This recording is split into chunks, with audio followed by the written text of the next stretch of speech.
A pilot program, probably this is going to be expanded to other county jails in the future. Inmates are getting the help they need to successfully re-enter society. For the first time, they're able to get IDs directly from the St. Johns County Sheriff's Office Reentry Center through a first-of-its-kind in-the-state partnership with the Tax Collector's Office. Liz Ryan reports. Sergeant Michael Clark told me what prompted this idea. We were having issues where we'd bring inmates across the street or get them out of jail to actually get their IDs and driver's license. And obviously, an ID is imperative to pretty much everything, a job, housing, and all that. So we arranged with them to set up a room here in the reentry center, and they've got their cameras and equipment there that's all state-run, and it's officially set up now, and we did our first ID for one of our inmates. He explains exactly how it works. We provide the room here at the reentry center. When they call and say we have several at one time, we can arrange that across the street with one of the personnel at the DMV. They'll see them on the camera, and they're actually communicating with the personnel over at the DMV across the street from our room here at the reentry center. And once they do that, they go back into the jail, and we'll go over to the cross street and pick up their IDs. This program will help solve a very common problem. We'd say about 90% of our residents here have their driver's license suspended.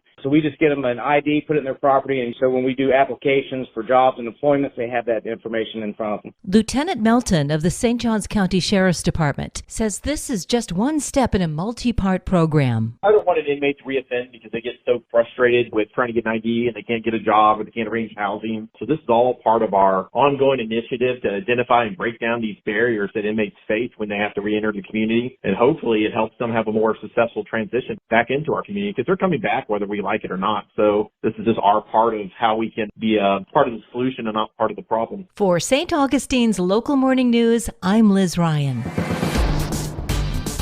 This local news is a service of your hometown Toyota dealer, Beaver Toyota, US 1 St. Augustine, here to wow you.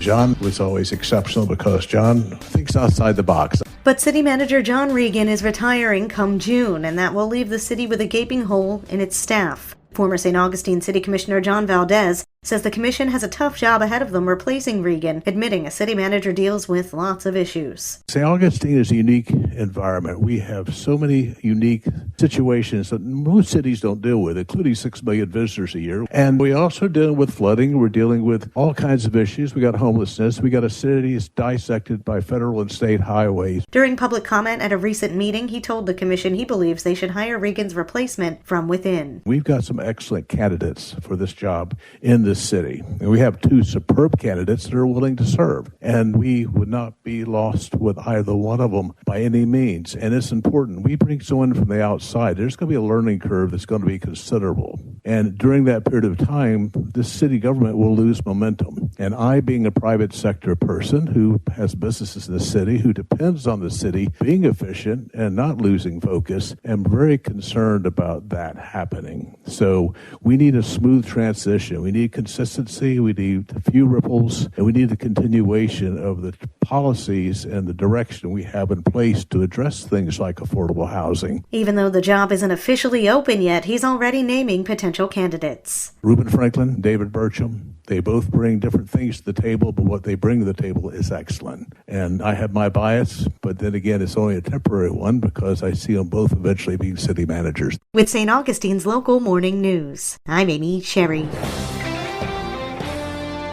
Learn about improvements coming to North Beach Park at an open house this week. The county's Assistant Director of Parks and Recreation, Jamie Bakari, says the meeting is March 30th from 6 to 7 p.m. at the North Shores Community Center. The purpose of the meeting is to present the overall design plan to the community to receive feedback and review of what is being proposed for the redevelopment of that parcel. Part of St. Johns County and St. Johns County Parks and Recreation Initiative is to expand waterway access, which would include both coastal and river access. Our goal is to maximize parking while still providing additional recreational opportunities at our park location. Bakari says they received quite a bit of community feedback when they went to the Design Review Board. That part of this presentation to the public have taken into account the concern of the loss of green space, and we looked at how could we still maximize parking by relocating it in a different area, but still